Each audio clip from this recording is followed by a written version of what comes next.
Ryan Reynolds here from Mint Mobile. I don't know if you knew this, but anyone can get the same premium wireless for $15 a month plan that I've been enjoying. It's not just for celebrities. So do like I did and have one of your assistants switch you to Mint Mobile today.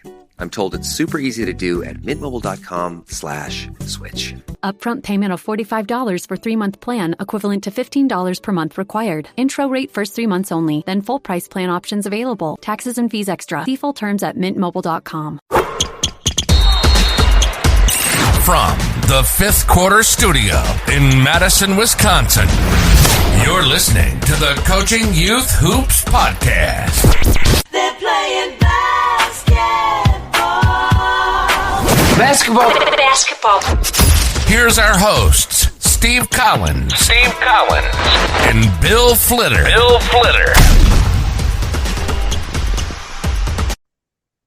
Coach, how are you? Are you excited? I'm excited. I'm very excited. I know. I'm super excited about what's happening on Wednesdays because I like Wednesdays. They're hump day, you know. That's right. So tell everybody what's happening and why we're so excited.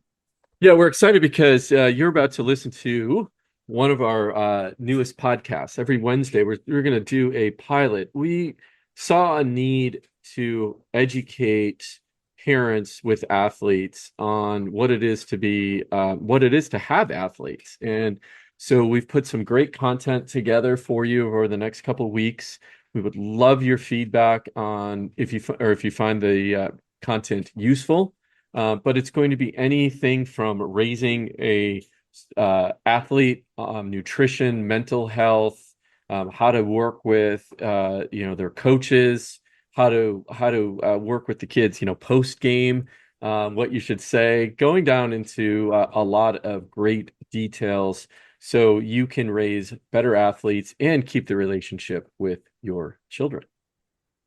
And again, in the comments below, just let us know. You can email me at steve@teachhoops.com, or you can email Coach at Bill at coachingyouthhoops.com. Let us know your feedback. All right. Till next week. Next week. All right. Ready for a deep dive? Today, it's sports. But hold on, not the usual game highlights. We're tackling how sports impact socially vulnerable youth. And you've got some heavy research here. Yeah, this goes way beyond wins and losses. It gets into how sports can help these kids thrive, not just compete. Okay, before the buzzer, let's define socially vulnerable youth. Sounds kind of clinical, no? It does, but think about kids facing some tough situations. Family problems, school struggles, maybe even run-ins with the law, growing up in rough neighborhoods. It can leave them feeling isolated, low on confidence, like they don't belong. So an uphill battle already. Wouldn't that make sports participation lower for this group? That's where it gets interesting. A 2018 study, BMC Public Health, found 70% of these kids were in sports at least once a week.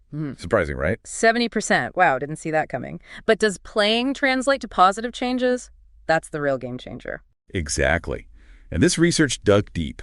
Strong link between sports and prosocial behavior, treating others right, showing empathy. Plus, benefits for how healthy they feel, their well-being, and something called sense of coherence. Sense of coherence. Okay, gotta admit, sounds a little vague to me. Break it down. Imagine it like this. It's the ability to handle stress, tough times, in a healthy way. That, okay, this is hard, but I got this feeling. Like facing a bully. Instead of feeling powerless, you remember your self-defense training, suddenly you feel equipped. That's similar to a sense of coherence. And given what these kids go through, that resilience boost is huge. Makes sense. Sports teach discipline, teamwork, bouncing back, real-life training for tough stuff. So more sports equals better behavior across the board. Well, not so fast. That's where it gets tricky. Sports seem to improve well-being, that sense of coherence, yeah. But this study found a weird disconnect. Didn't always mean better behavior in other areas, like school. Yeah, that's unexpected. So a kid can learn teamwork on the field, but not automatically become a star student. You got it. Seems self-regulation, skills planning, staying on track, focusing, they might be domain-specific. What you learn in one area doesn't transfer without some work to connect the dots. Like expecting a chess whiz to be a musical genius? Skills don't magically transfer even if they seem connected. Perfect example.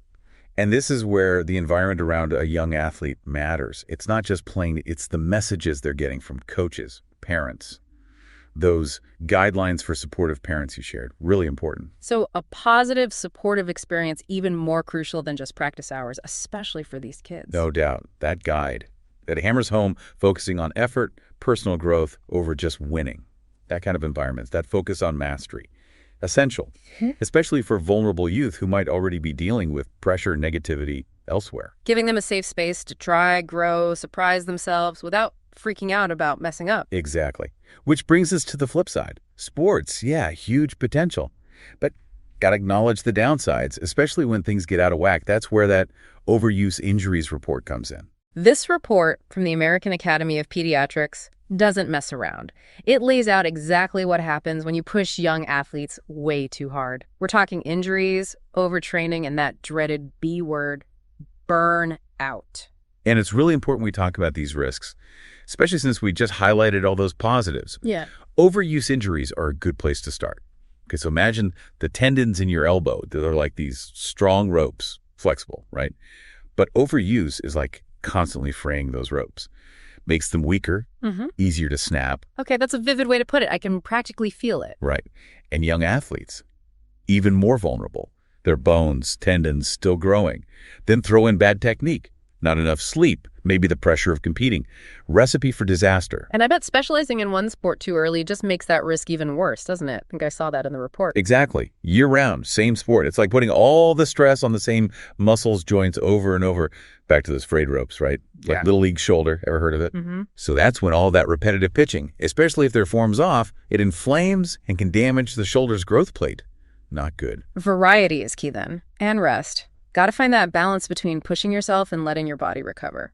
Which I guess leads us to overtraining syndrome. Is that just a fancy way of saying overuse injuries? Not quite. Overuse is specific. Your elbow, your knee, whatever. Overtraining syndrome. That's your whole system waving a red flag. Like it's saying, hey, too much. When that stress recovery balance is off for too long, that's what you get. So how do you even know? What are the signs someone's pushing too hard? Their body starts pumping the brakes. Performance drops, even if they're training more. Always tired, trouble sleeping, maybe getting sick more often. Mood swings, motivation in the trash. Whoa, okay. That's not good. Sounds like overtraining really messes with every part of their life. And if it keeps going unchecked, that's where burnout comes in, I'm guessing. Exactly. Burnout. It's that feeling of being done. Physically, emotionally wiped. Way more than just being tired. The love for the sport. Gone. Cynical, doubting themselves, the whole 9 yards. Overtraining can lead to it, sure. But lots of things contribute to burnout. Like, what comes to mind? Parental pressure has got to be a big one. Oh, huge.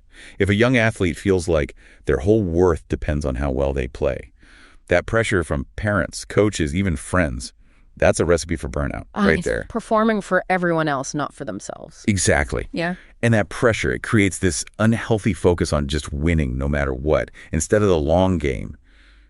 Building skills, teamwork, resilience, burnout city. So how do we stop this? How do we help these kids, especially the ones already facing tough times, find that balance and avoid all this? Seems like creating the right environment is key. 100%.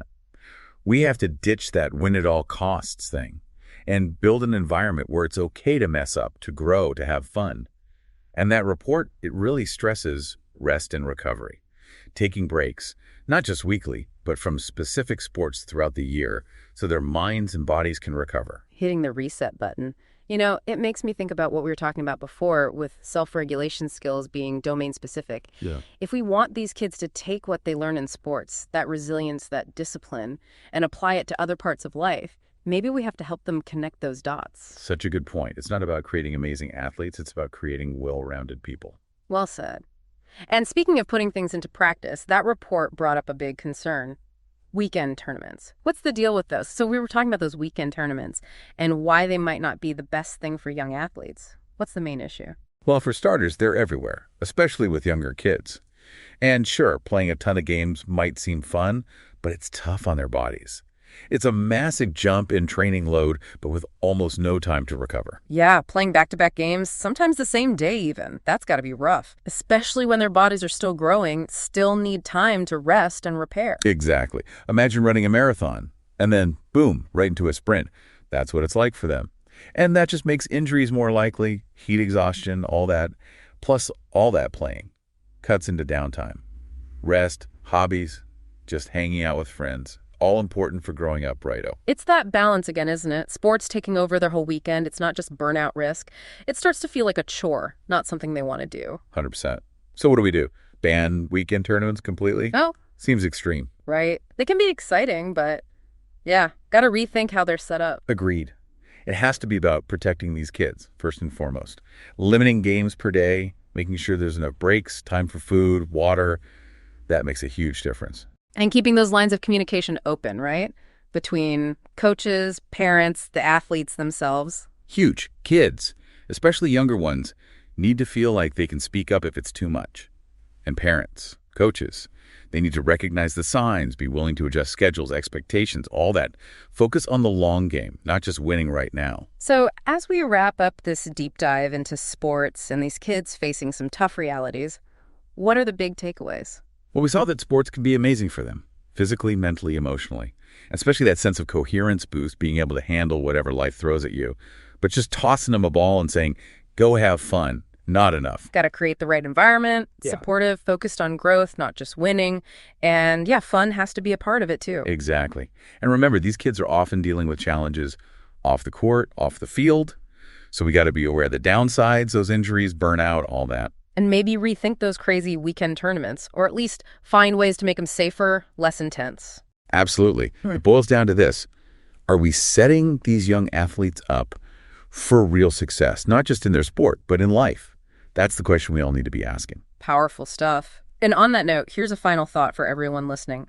If this sense of coherence, this ability to overcome challenges is so valuable, how do we build programs that help kids develop that, even outside of sports? How do we give them the tools they need to face anything? Something to think about. This podcast is part of the Sports Social Podcast Network.